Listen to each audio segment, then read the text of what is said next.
अस्सलाम वालेकुम। Pakistan women cricket team ने साउथ अफ्रीका की वीमेन क्रिकेट टीम को जो सीरीज़ का पहला T20 मैच था उसमें बड़े दिलचस्प मुकाबले के बाद जो है शिकस्त दे दी है। और आज जो है जो शायकीन क्रिकेट हैं, जो ख़वातीन की क्रिकेट को पसंद करते हैं, उनके लिए यकीनन एक इंतहाई बड़ी खुशी की बात है और करनी भी चाहिए। लेकिन दूसरी तरफ कल जो है पाकिस्तान और भारत का फिर बड़ा टाकरा है एशिया कप में, वो जो है आज ज़्यादा डिस्कस किया जा रहा है। और उस टाकरे में कौन जीतेगा कौन हारेगा और आगे जो पाकिस्तान वुमेन क्रिकेट टीम है सीरीज़ में उसकी क्या एक्सपेक्टेशंस है, इस हवाले से मेरे साथ एक मरतबा फिर मौजूद हैं senior sports journalist Mohammad Zubair Nazir Khan. तो उनसे ज़रा आज पूछते हैं पहले तो जो ख़वातीन का मैच हुआ है इसके बारे में। अस्सलाम वालेकुम ज़ुबैर भाई। वालेकुम अस्सलाम। अच्छा ज़ुबैर भाई, आज बड़ा इंटरेस्टिंग मैच हुआ पाकिस्तान ख़वातीन और जनूबी अफ्रीका की ख़वातीन के दरमियान। इसमें कुछ मतलब 1 2 3 रन आउट भी हुए हैं टेक्निकली। आप मतलब ज़्यादा बताएंगे किस तरह पूरे मैच को बताएं किस तरह से हुआ ये। देखिए, साउथ अफ्रीका की वीमेन टीम जो है पहली मरतबा पाकिस्तान का दौरा कर रही थी और दोनों मुल्कों के दरमियान T20 सीरीज़ जो कि 3 मैचेस हैं उसका पहला मैच आज यहाँ नेशनल स्टेडियम पर खेला गया। मेहमान टीम ने पहले बैटिंग करते हुए मुकर्ररा 20 ओवर में जो है 150 रन्स बनाए। इसका मतलब पाकिस्तान को 151 रन्स का कामयाबी का हदफ मिला। उनकी बैटर जो है टिज़, उन्होंने शानदार बैटिंग का मुजाहरा करते हुए 78 रन्स बनाकर अपनी टीम को एक अच्छा हदफ देने तक जो है पहुंचाने में अहम किरदार अदा किया। पाकिस्तान की इनिंग का जब आगाज़ हुआ तो ऐसा लग रहा था कि बज़ाहिर तो पाकिस्तान के लिए इस टारगेट को अचीव करना बहुत मुश्किल होगा, क्योंकि पाकिस्तान टीम अमूमन 130 और 140 रन तक महदूद रहने वाली टीम करार दी जाती है। लेकिन ये कि उन्होंने आज 151 रन का टारगेट 5 विकेटों पर जो है अबूर किया, जो कि पाकिस्तान के लिए एक बहुत बड़ी कामयाबी है। इस कामयाबी में अगर हम बात करें सिद्रा अमीन की, तो सिद्रा अमीन ने बहुत शानदार बैटिंग करते हुए पाकिस्तान को कामयाबी की तरफ राग़िब किया और उन्होंने 38 रन की जो इनिंग खेली उससे पाकिस्तान को जो एक मजबूत सहारा मिला।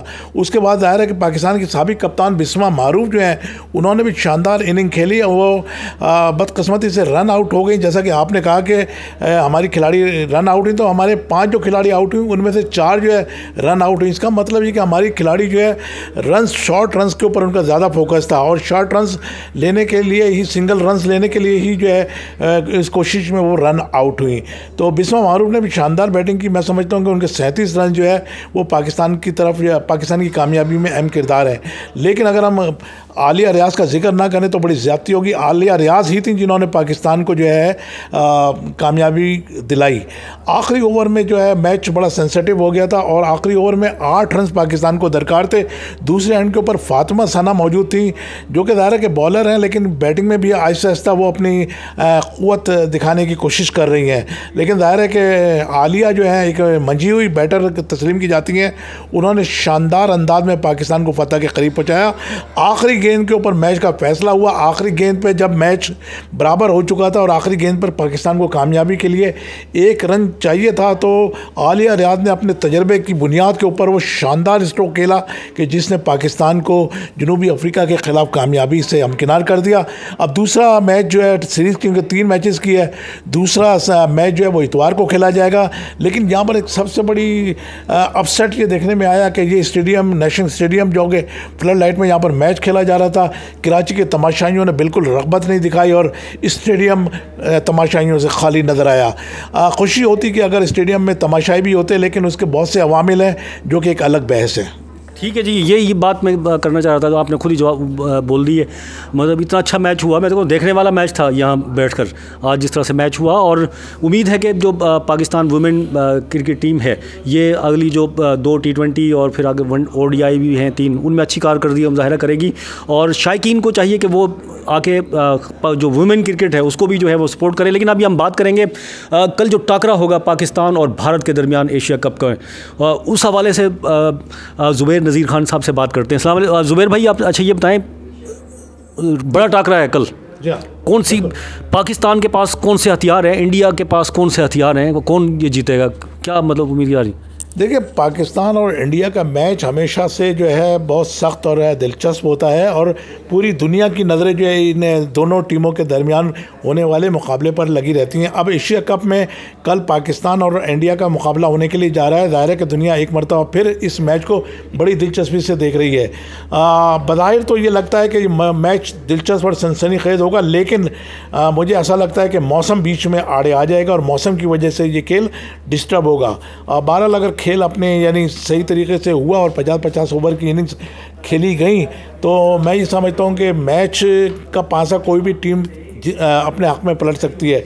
लेकिन ये मैच जो है नर्व का मैच होगा। जिस टीम ने अपने असाब को काबू में रखा वो टीम फातेह होगी। लेकिन मैं समझता हूँ कि पाकिस्तान क्रिकेट टीम को इंडिया के मुकाबले में लिटिल बिट जो है ना थोड़ी सी फ़ौक़ियत और बरतरी हासिल है। ख़ास तौर पे अगर हम बैटिंग की बात करें तो बाबर आज़म हमारी टीम का सबसे अहम तरीन हथियार होंगे।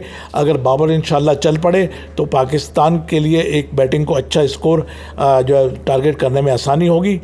इसके साथ साथ शाहीन आफरीदी का किरदार बहुत अहम होगा कि अब तक अल्हम्दुलिल्लाह वो जो है पाकिस्तान के लिए बेहतरीन कारकर्दगी का मुजाहरा करते चले आए हैं और अटैकिंग बॉलिंग में उनका कोई सानी नहीं है। अल्लाह करे कि वो मुकम्मल तौर पे फिट रहें। जैसे कि ख़ास तौर पे मीडिया और इंडियन मीडिया ने इस चीज़ को ज़्यादा हवा देने की कोशिश की कि गालिबन जो है शाहीन शाह अनफिट हैं या मुकम्मल तौर पे उनकी फ़िटनेस के इशू सामने आ रहे हैं। तो हमारी टीम के हलकों का कहना यह है कि अल्हम्दुलिल्लाह शाहीन शाह आफरीदी मुकम्मल तौर पे फ़िट हैं और बेहतरीन हैं। पहले मैच में जो इससे पहले जब मैच खेला गया था तो उसमें जो है नेपाल के ख़िलाफ़ मुल्तान स्टेडियम में शाहीन शाह आफरीदी जब मैदान से बाहर गए तो लोगों ने इस बात का बतंगड़ बनाने की कोशिश की कि वो अनफिट हो गए हैं और इस वजह से वो चले गए। हालांकि बात ये थी कि वहाँ पर मुल्तान का पता पूरी दुनिया जानती है कि मुल्तान में शदीद गर्मी होती है और ज़ाहिर है कि उनको गर्मी की वजह से जो है पसीना बहुत ज़्यादा आ गया था और सिर्फ वो शर्ट चेंज करने के लिए मैदान से बाहर गए थे, जिसको जो है मादरत के साथ इंडियन मीडिया ने जो है मनफी रुख देने की कोशिश की और जिससे बज़ाहिर साबित करने की कोशिश की कि खुदा न खास्ता जो है शाहीन शाह आफरीदी अनफिट हैं। शाहीन शाह आफरीदी इंशाल्लाह पाकिस्तान की उम्मीदों का बरकत है। दूसरे खिलाड़ियों का भी अपना किरदार होगा। हर खिलाड़ी को अपना जो भी रोल दिया जाए अगर उसने अपना रोल अदा करने की कोशिश की, ख़ास तौर पे हमारे मिडिल ऑर्डर बैटिंग जो है अगर वो क्लैप्स नहीं हुई और उसने संभल कर खेला, अच्छा स्टार्ट मिल गया तो इंशाल्लाह पाकिस्तान को फ़तह नसीब होगी। बहुत शुक्रिया। ज़ुबैर नज़ीर ख़ान मेरे साथ मौजूद थे। उनका एनालिसिस आपने देखा जो पाक भारत टाकरा होगा उसके बारे में, और मेरी भी दिली ख्वाहिश यही है और पूरी कौम की ज़ाहिर पाकिस्तानी ख्वाहिश यही है कि जो कौमी टीम है वो इस टाकरे को अपने नाम करे।